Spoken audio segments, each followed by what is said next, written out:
જગદીશ વિશ્વકર્મા નિવેદન અંગે અમિત ચાવડાએ સામે પ્રહાર કર્યા। ભાજપની આંતરિક ગેંગવોર જોવા મળશે।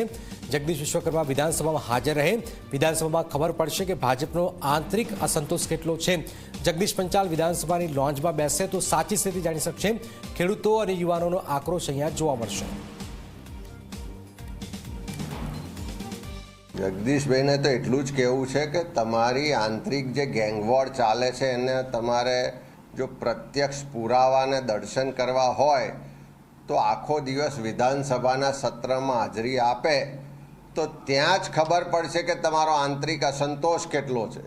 તમારા જે સિનિયર ધારાસભ્યો છે, પૂર્વ મંત્રીઓ છે, કેટલા અસંતોષની સાથે ભારતીય જનતા પાર્ટીની અત્યારની જે કાર્યરીતિ છે, એની નીતિ રીતિ છે, એની સામે નારાજગી વ્યક્ત કરી રહ્યા છે।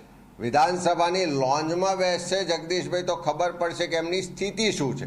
અને હજુ જ્યારે જગદીશભાઈ પ્રજાની વચ્ચે જશે ત્યારે ખબર પડશે કે ગેસના બોટલ માટે લાઈનોમાં ઊભા રહેનારા લોકો, પેટ્રોલ ને ડીઝલ માટે પંપની લાઈનોમાં ઊભા રહેનારા લોકો, આદિવાસી વિસ્તારમાં જળ જંગલ ને જમીનના અધિકાર માટે લડતા આદિવાસી સમાજના લોકો, ખેડૂતના ખેતરમાં જશે તો ખબર પડશે કે આર્થિક રીતે પાયમાલ થયેલા ખેડૂતો દેવા માફીની માંગ કરે છે તો એની વાત ક્યાંય સંભળાતી નથી। યુવાનોને રોજગાર નથી મળતો।